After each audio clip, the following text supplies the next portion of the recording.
Welcome to the Inn Building. It's like our second home.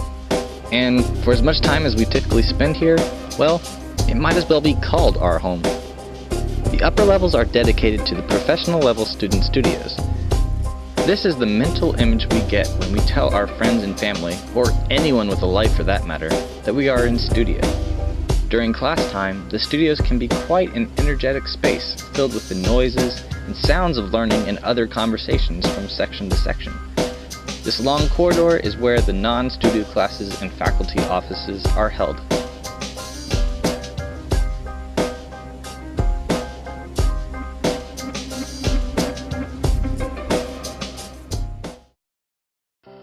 But just because we are always up here doesn't necessarily mean we are always doing work.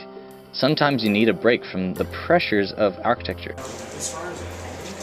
Distractions are something that most architecture students have to deal with on a daily basis. Range from anything from Gmail, YouTube, Google, Facebook, searching for toys on Toys R Us. But the newest distraction makes it a little more personalized is the smartphone. Excuse me.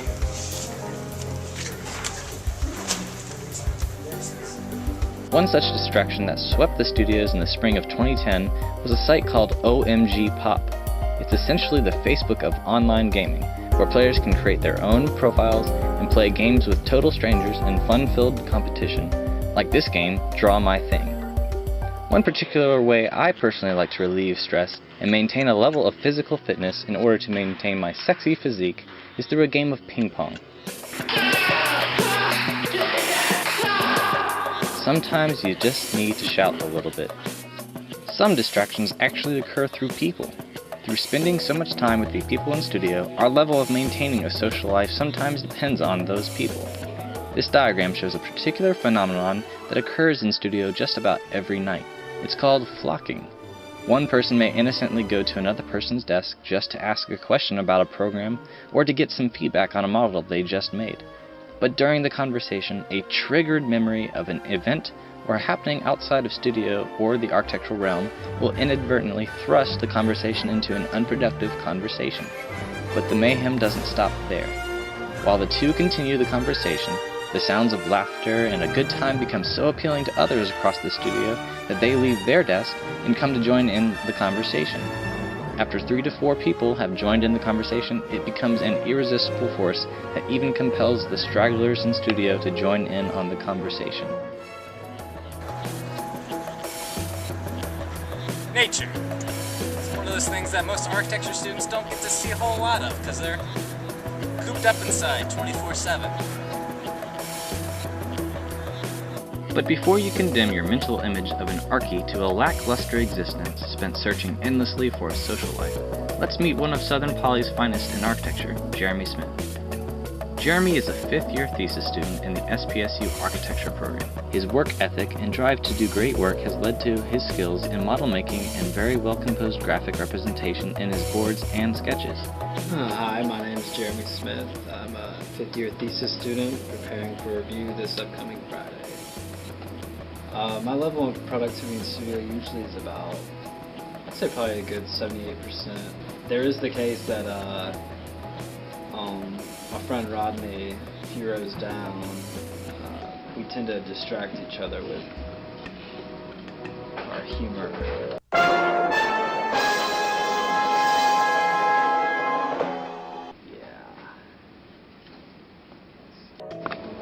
I'd say the hardest are the guaranteed all-nighter right before major review. Like it usually starts out the night you're freaking out, but you're still kind of calm, and then once the point hits about 2 or 3 a.m., you realize like, oh, I gotta really finish this thing. So it's usually panic mode, just furiously trying to get boards together or something, and just go to the plot room, and then it just gets worse. And the plot room is a new level of hell. Usually you can't get your roll on correctly, you can't figure out which print setting to use. Once you plot, it cuts it off, there's a bleed that's not getting printed, maybe the ink's run out, maybe the ink's printing choppy, or you realize there's a typo and you wrote plain instead of plan.